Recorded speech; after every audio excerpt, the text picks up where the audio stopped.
আমি ডক্টর অনুতোষ চক্রবর্তী। আজকে এই ভিডিওটি করছি, তার কারণটা হচ্ছে বহু মানুষই আমাকে প্রশ্ন করছেন বা ফেড আপ হচ্ছেন যে একটি পেশেন্ট দেখতে কেন এতক্ষণ সময় লাগে। আমি অনেক দূর দূর থেকে পেশেন্ট আসেন, যে এমনিতেই দুপুর দুটোর পরে আমি চেম্বার খুলি। এখন 5 জন পেশেন্ট দুটো থেকে স্টার্ট হবে, আমি তো 4-5 জনের বেশি দেখতেও পারি না।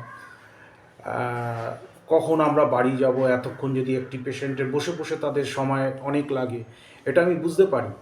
কিন্তু এক্ষেত্রে আমার কিছু করার নেই, কারণ আপনারা একটু লক্ষ্য করলে বুঝতে পারবেন যে যত প্রাইভেট ক্লিনিক্স রয়েছে, যত হসপিটালস রয়েছে, কোনো জায়গায় পেশেন্টকে কোনো সময় দেওয়া হয় না, পেশেন্টের পুরো কথা কেউ শুনতেই চায় না।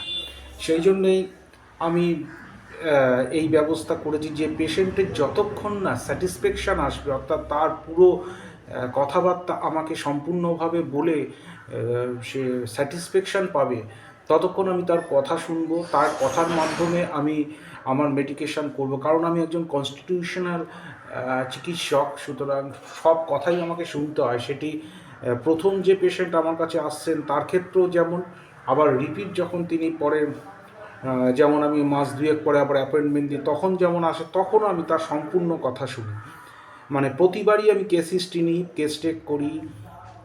আমি চাই যে যারা এরমভাবে, আপনি যে ধরনের প্যাথিতেই যান না কেন, যে ধরনের হসপিটালে, প্রাইভেট ক্লিনিক কিংবা প্রাইভেট নার্সিংহোমে যান না কেন, সব জায়গাতেই দেখা যায় যে পেশেন্টকে কোনো সময় দেওয়া হয় না। 2-4টে কথা শোনার পরেই তাকে প্রেসক্রিপশান করে দেওয়া হয়। তো পেশেন্টের অনেক কিছু বলার থাকে, তারপরে অনেক কিছু বলার থাকে যে আমার এইটা বলা হলো না, ওইটা বলা হলো না। এই জন্যই আবার পেশেন্টকে কিছু সময় দেওয়া, যেটা তাদের পক্ষে ভালো, এবং সব রকম ভেবে ভেবে সব কথা আমাকে বলতে পারে, এবং তার উপরেই আমি মেডিসিন নির্ধারিত করি। কারণ হঠকারিতা করে কখনো পেশেন্টকে সারানো সম্ভব নয়, বা পেশেন্টকে ঠিক করা সম্ভব না, তার রোগ তাড়ানো সম্ভব নয়। কিছু দিনের জন্য তাকে তার ধামাচাপা পড়তে পারে, তার রোগটা তার কিছু আরাম হতে পারে, কিন্তু বাস্তবে তার কোনো ঠিকঠাক চিকিৎসা হয় না।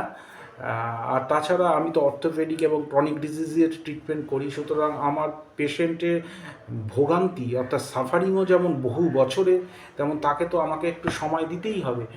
আর একটু সময়ই প্রায় 1-1.5-2 ঘন্টা লেগে যায়। আমি বুঝতে পারছি যে অন্য পেশেন্টরা এত প্রশ্ন করছেন, সেই প্রশ্নের উত্তরটাই আমি আপনাদের দিলাম, যে প্রত্যেকটা পেশেন্টকেই আমি সময় দিই তার সম্পূর্ণ কথা তাকে তার বলার জন্য, এবং আমি সেই সব কথা শুনে তার উপরে একটি মেডিসিন আমি প্রেসক্রাইব করে থাকি, যেটা পেশেন্টরা বাইরে থেকে একটা রিলায়েবল সোর্স থেকে কিনে নেন তার নিজস্ব। আমার তাতে কোনো আপত্তি নেই, এবং খুবই কম ইনভেস্টিগেশান দিই, এবং যে ইনভেস্টিগেশানসগুলো দিই খুবই মানে রেপুটেড জায়গার ইনভেস্টিগেশান সেন্টার কিছু আমি হয়তো বলে দিই, দূরে দূরে তাদের যেগুলো রেপুটেড জায়গাগুলো বলে দিই। কারণ এখন তো ইনভেস্টিগেশন সেন্টারে যা খুশি পেশেন্টের সাথে করছে, আমি কোনো কিছুই আমি ইয়ে করি না, বদার করি না।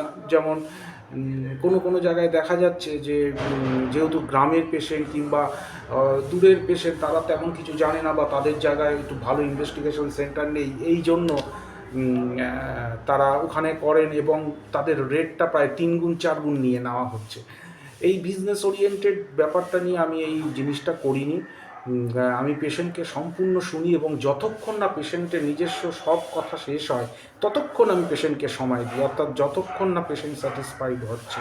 তারপর আমি মেডিসিন প্রেসক্রাইব করি, কিছু ম্যানেজমেন্ট বলে দিই, যা যা দরকার পেশেন্টের সেগুলো আমি সব বলে দিই। এটাই বলার জন্য আজকে আমি আমার এই ভিডিওটি করছি। সুতরাং আমার কাছে আসতে গেলে আমি খুব কম পেশেন্ট দেখি, সীমিত পেশেন্ট দেখি, তাও আমি রোজ দেখতেও পারি না।